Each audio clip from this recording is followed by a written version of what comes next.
அனைவருக்கும் வணக்கம். இன்றைக்கி நம்ம வந்து பச்சைப்பயிறு தோசை செய்கிறதுக்கு ஒரு கப்பு பச்சைப்பயிறு எடுத்துக்கலாம்.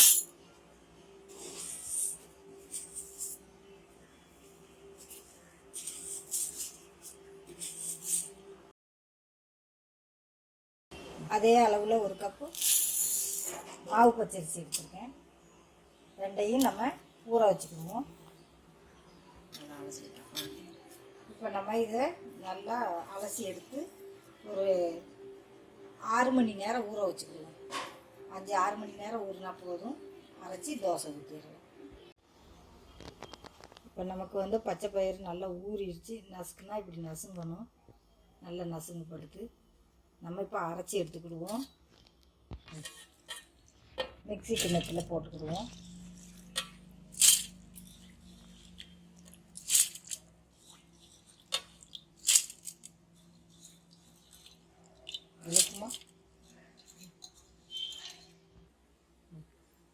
இப்போ நம்ம ஒரு மிளகாயும் ஒரு சின்ன துண்டு இஞ்சும் இதில் சேர்த்துக்கணும்.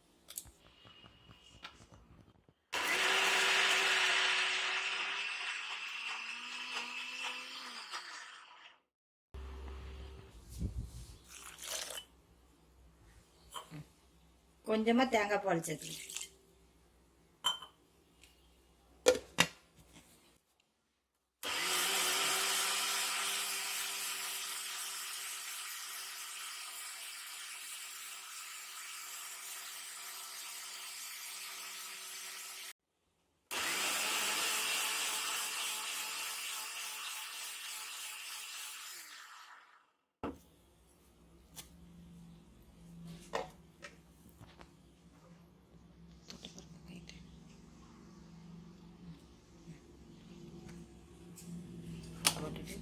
மாவு நல்லா அரை விட்டுருச்சு. நம்ம இப்போ மாவில் சேர்த்துக்கணும். பாத்திரத்தில் சேர்த்துக்கிடுவோம்.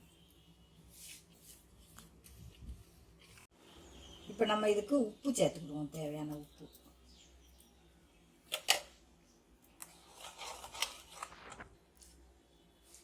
ஓகே ஃப்ரெண்ட்ஸ், இப்போ வந்து மிளகாவும் இஞ்சும் வந்து ஆப்ஷனல் தான். உங்களுக்கு வேணும்னா நீங்கள் இப்போ சேர்த்துக்கோங்க. எனக்கு அந்த வாசம் பிடிக்குங்கிறதுக்காக நான் கொஞ்சம் காரமாக இஞ்சி ஒரு மிளகாய் தான் சேர்த்துருக்கேன், பிள்ளைங்க சின்ன பிள்ளைங்க சாப்பிட்றதுக்காக. ரெண்டாவது தேங்காய் பால் ஊற்றினா கொஞ்சம் டேஸ்ட்டு நல்லாயிருக்கும். கொஞ்சமாக தேங்காய் பால் எடுத்து ஊற்றி அரைச்சிருக்கேன். தண்ணிக்கு பதிலாக தேங்காய் பால் ஊற்றி அரைச்சிருக்கேன். நீங்களும் அது விருப்பப்பட்டால் தேங்காய் பால் சேர்த்துக்கோங்க, இல்லை தண்ணி ஊற்றி அரைச்சிக்கலாம். இப்போ மாவு கொஞ்சம் மூடி வைப்போம். அதுக்கு ஒரு மணி நேரம் கழித்து ஊற்றி எடுத்துடலாம். உடனே மாவு அரைச்சி வச்ச மாவை தோசையாக ஊற்றிக்கணும்.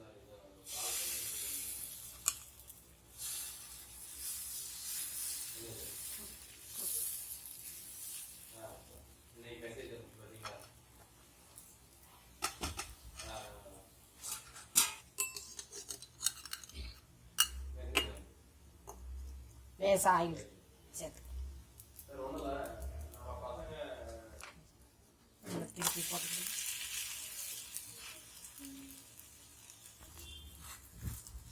அரிசி தோசையை விட ஒரு 5 நிமிஷம் கூடுதலாக நல்லா பதம் பார்த்து வேக வச்சு எடுத்துக்கிடணும்.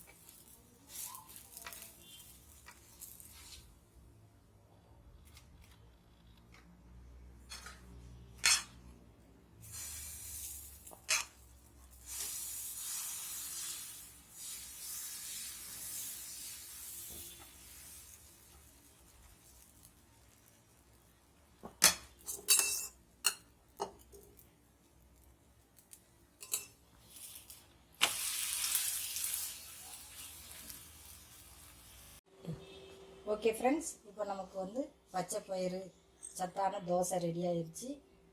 இது மாதிரி நீங்களும் செஞ்சு பாருங்கள். பிள்ளைகளுக்கு இது செஞ்சு கொடுத்தா நல்ல சத்து கிடைக்கும்.